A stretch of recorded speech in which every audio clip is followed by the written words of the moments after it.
Hey guys, Ultra Maximus back with another comic book review. This time we're going to take a look at 3 different books. The first one I'm going to take a look at is an IDW book. It's the Waspinator one-shot. And this is the comic book that actually came with the Waspinator Transformers 30th Anniversary Generations figure. And I actually never read this book, so I was kind of interested to pick it up. I love the cover. Very cool. Really wicked design. Of course, the Transformers logo at the bottom. These books have nothing on the back, of course. And this is a reprint of an issue that was put out by IDW. And, of course, we've got the Predacon logo, which I really, really do dig. This book's kind of interesting. It starts out with Waspinator in a bar, which is pretty darn awesome. Very a la Transformers, but Star Wars. And he ends up talking to Bludgeon and Jaxus. And they're talking about the Titans, the Metroplexes, basically, and it kind of harkens back to Fall of Cybertron when Prime released Metroplex, and Waspinator can apparently pilot these things for some reason. Not really sure why. And I was thinking this might be an origin book for Waspinator, how he got from Beast Wars to continuity, or Generations continuity. But no, it isn't. He's just kind of there. He can pilot Titans. Optimus Prime's no longer Optimus Prime. He's Orion Pax. The one cool thing I did dig was that Monstructor was in it, which is kind of cool. Haven't seen that character since, I think, 1989. And they've also got this big lizard-looking guy running around with him that is not a Transformer. So it's kind of interesting. Don't know the background of these characters and where they're coming from, so I might have to go backtrack and pick some of those issues up and figure out what's going on. But, I mean, Waspinator's pretty much Waspinator. He's a little bit more sophisticated than he was in Beast Wars. Of course, in Beast Wars, he was the comic relief. He was always getting blown up, and he's still being used as a pawn in this one, but just a little bit different. I'm interested to see what his actual origin is in the comic. So, yeah, not too bad. It was a good read, and makes me want to go pick up the other ones to see if I can figure out what's going on. The second book I want to talk about is an Avatar book, and this is the second issue of Rover Charlie, which, if you haven't read it, is a great book. It is basically about these 3 dogs at the end of the world during an apocalypse. People kind of get this rage disease and end up killing each other off, and these dogs are trying to survive. This particular issue is kind of funny in the fact that these little chihuahuas, they run into these little chihuahuas and they call them me dogs. They go me, me, me, me. They end up getting smashed. The big protagonist in this particular issue are cats. The cats actually trick the dogs to go across the Brooklyn Bridge, where they trap them and they're going to eat them. The cats are getting hungry.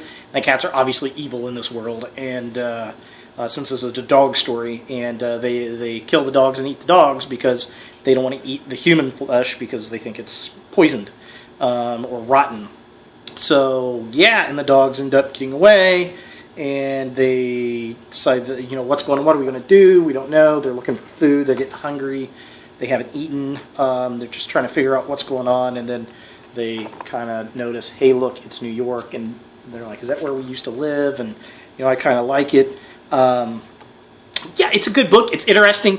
This one's a little bit more adventuristic than the first one. The first one really tugged at my heartstrings, and I felt so bad for the characters, but it got me invested in the characters. This one kind of consolidates their adventure spirit and the journey they're beginning, so it looks like it's going to be, not necessarily them always going after these crazy zombie-ish humans, but, they're going to have some kind of an adventure, and their characters are definitely developing, and that is pretty awesome. So if you've not read this book, definitely go get it. Go get issue 1. It's by Avatar Comics.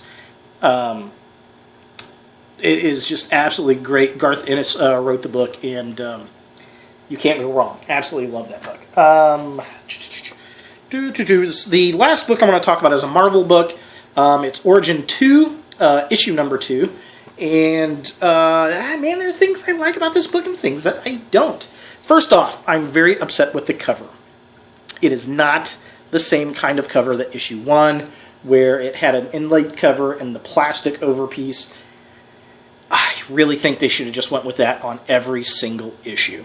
Very disappointed they did not repeat that cover style with this. I just really, really am. But the book itself is not too bad. This is very, very different from the first book. Was basically Wolverine, Logan out in the Canadian wilderness living with wolves, polar bear attacks. It's tagged. There's somebody tracking him. And Sabretooth comes along with, I think is it Silver Sable? Is that the girl's name? That she's in X-Men Origins Wolverine as her kind of girlfriend, or Wolverine's kind of girlfriend. She's also in this. They use her to kind of tame him, to capture him. Sabretooth is the hunter, and then you get Dr. Essex, this guy here in the red, kind of looking like Dracula. And when we get a close-up of him, let's see if I can find it. There's a shot with him.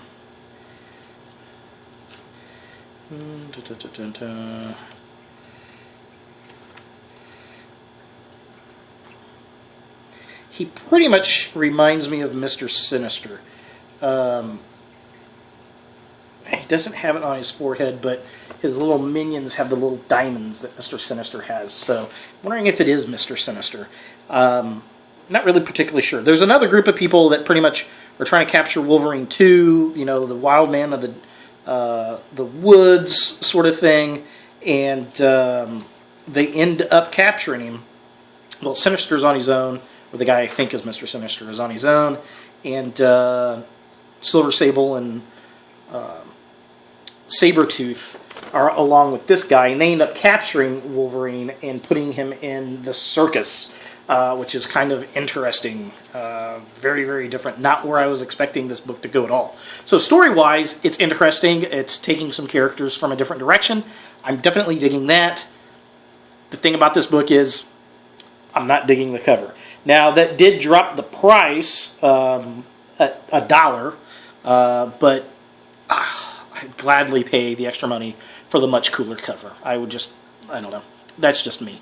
So, there it is. If you're reading this book, it's actually pretty good. It's one of the most interesting Wolverine stories I've read in a while, and I think it's better than the first Origin. So, that's my opinion. So, there it is.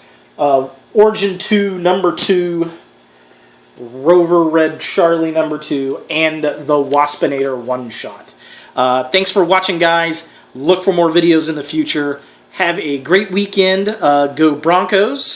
Since we're here in Indianapolis, gotta have Peyton get his second Super Bowl ring. Enjoy it. Enjoy the commercials. I may do a recap of the commercials come next week. I don't know. Would you guys like to see that? Thinking about it. So, have a good one, and we'll see you later.